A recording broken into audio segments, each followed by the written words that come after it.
तो यदि आप भी किसी को एसी सर्विसिंग के लिए बुलाते हैं तो आप सावधान हो जाइए, क्योंकि यहाँ पे हमारे कस्टमर के साथ में एक स्कैम हो चुका है। हुआ कुछ इस तरह की, कस्टमर ने हमें कॉल किया था एसी सर्विसिंग के लिए और हम दूसरे काम में व्यस्त थे, इस वजह से कस्टमर के पास नहीं पहुंच सके। तो कस्टमर ने दूसरे टेक्नीशियन बुला के एसी को सर्विस करा लिया और एसी बढ़िया तरीके से सर्विस भी हो गया और बढ़िया तरीके से कूलिंग भी करने लग गया। लेकिन 2 दिन बाद में एसी की कूलिंग बंद हो गई और वापस कस्टमर ने उन्हीं टेक्नीशियनों को कॉल किया कि भाई कूलिंग बंद हो गई है, आके देखिए क्या प्रॉब्लम है। तो वही टेक्नीशियन आके देखते हैं तो उसमें गैस खत्म हो गई है। तो टेक्नीशियनों ने उसमें गैस वैस डाली और पैसे वैसे लिए और चले गए। तो वो इसी 3-4 दिन बढ़िया कूलिंग किया, लेकिन 3-4 दिन के बाद में वापस उसकी कूलिंग बंद हो गई। तो कस्टमर ने वापस टेक्नीशियनों को कॉल किया तो टेक्नीशियन पहले तो 2 दिन तक फोन नहीं उठाया, लेकिन तीसरे दिन जब फोन उठाया तो उन्होंने बोला कि हम काम में व्यस्त है, आप देख लीजिए। तो कस्टमर ने हमें दोबारा फोन किया और हमें बताया कि ऐसी ऐसी बात हो गई है और एक बार आके देख लीजिए कि क्यों कूलिंग नहीं कर रहा है। जब हम वहां पे पहुंचे तो वहां पे पता चला कि एसी में गैस ही नहीं है। तो कस्टमर ने बोला कि भैया हमने तो अभी गैस डलवाई थी, एसी सर्विस भी कराया, तो ये कैसे हो सकता है। तो हमने उसे पूरी तरह से चेक किया। तो चेक करने के बाद में ये पता चला कि फ्लेयरिंग नट जहाँ पे आउटडोर पे पाइप लगता है उसका जो नट है वो थोड़ा सा ढीला हो गया। अब देखिए यहाँ पे नट अपने आप कभी भी ढीला नहीं होता, कोई उसे ढीला करेगा तो ही ढीला होता है, वो काफी टाइट होता है। आप में से कई सारे टेक्नीशियनों को पता है कि जब वो नट हम लगाते हैं तो काफी टाइट करके लगाते हैं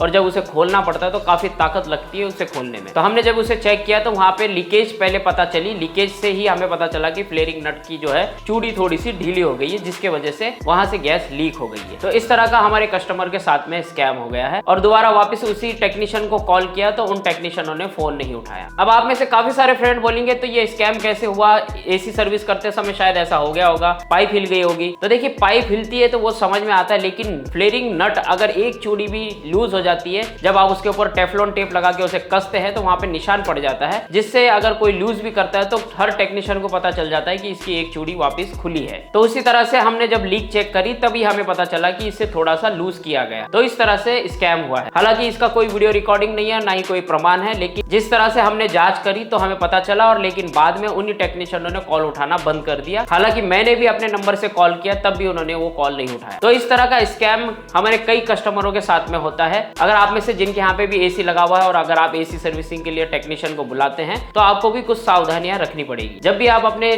टेक्नीशियन को एसी सर्विसिंग के लिए बुलाते हैं तो आपको वहां पे खड़े रह के सारी चीजें देखनी चाहिए। अब देखने का मतलब ये नहीं है कि आप अब उनके काम में बाधा बने या उनका काम करते समय आप उनको बार बार डिस्टर्ब करें। देखने का मतलब ये है कि बस आपको उनको ध्यान रखना है कि वो किस तरह से सर्विसिंग कर रहे हैं, क्या क्या चीजें कर रहे हो। हाँ, कस्टमर टेक्नीशियन को काफी सवाल पूछ सकता है, जैसे कि इसमें गैस कितनी है, आप गैस मुझे बताइए, इसका बैक प्रेशर कितना है, वगैरह वगैरह, वो सारी चीजें आप पूछ सकते हैं। लेकिन बस आपको ध्यान रखना चाहिए कि जो टेक्नीशियन आपके यहाँ पे काम करने आए हैं वो किस तरह से काम कर रहे हैं, सही काम कर रहे हैं नहीं, ये सारी चीजें आप देख सकते हैं। तो इन सारी चीजों का ध्यान हर कस्टमर को रखना चाहिए। और हमारे जितने भी टेक्नीशियन भाई है उन सबसे निवेदन करूंगा कि देखिए इस तरह के स्कैम ना करिए अपने कस्टमर के साथ में। अगर आप कस्टमर को बना के नहीं रखेंगे तो आपके काम में कभी भी बरकत नहीं होगी और आपका काम हमेशा डाउन होता चला जाएगा। और हम में से काफी सारे टेक्नीशियनों को यह पता है कि एक टेक्नीशियन की वजह से सारे टेक्नीशियन इसी तरह से बेईमान हो जाते हैं। हालांकि हर कोई बेईमान नहीं होता, लेकिन एक बेईमान होने की वजह से सभी को उसी नजरों से देखा जाता है। और एक तरीके से कस्टमरों का भी सही है कि भैया एक उनके साथ में फ्रॉड करके गया है तो हो सकता है कि वो दूसरा आ रहा है, वो तीसरा आ रहा है, वो भी वो फ्रॉड हो। और ऐसा मेरे साथ भी होता है, जब कोई कस्टमर के साथ में दूसरा फ्रॉड करके जाता है तो वही कस्टमर हमारे को भी उसी नजरों से देखता है। लेकिन हमें उनको संभालना पड़ता है और बताना पड़ता है और सारी चीजें समझानी पड़ती है, तब जाकर के उनको भी भरोसा होता है कि भैया हर कोई टेक्नीशियन फ्रॉड नहीं होता। तो कहने का मतलब यह है कि हर इंसान कोई दूध का धुला नहीं होता। टेक्नीशियन लाइन में भी कई ऐसे लोग मिल जाते हैं जो कस्टमरों को लूटते हैं और उनके वजह से भी दूसरे टेक्नीशियनों को उसी नजरों से देखा जाता है। इसलिए हमारे जितने भी टेक्नीशियन भाई है उन सबसे निवेदन करूंगा कि भैया ईमानदारी से काम करिए, ईमानदारी के काम में ही आपको बरकत मिलेगी। बेईमानी के काम में आप 4 पैसे ज्यादा तो कमा लेंगे, लेकिन वो शाम के टाइम पे दारू सुट्टे में उड़ जाते हैं, वो कभी आपके पास में नहीं रहते। और कई बार तो आप जितने पैसे कमाते हैं उससे डबल पैसा कहीं ना कहीं लग जाता है। आप में से काफी सारे लोगों को पता है कि भैया धरती गोल है, वो घूम के कहीं ना कहीं आपको वापस जरूर मिलता है। तो इसलिए इन चीजों का ध्यान रखिए कि बेईमानी ज्यादा दिन चलेगी नहीं। आप 4 पैसे ज्यादा भी कमा लेंगे तो उससे 8 गुना आपका चला भी जाएगा और कहाँ जाएगा वो भी पता नहीं चलेगा। जितना मर्जी आप बेईमानी से काम कर लीजिए, उस काम में कभी भी बरकत नहीं रहेगी। आपको लगेगा कि थोड़े दिन हाँ भैया अच्छा खासा पैसा आ रहा है, अच्छा खासा जमा हो रहा है, लेकिन वो एक ना एक दिन आपको चोट जरूर देगा। और मैंने कई ऐसे टेक्नीशियनों को देखा है जो बेईमानी से कमाते हैं, लेकिन उनके पास में जेब में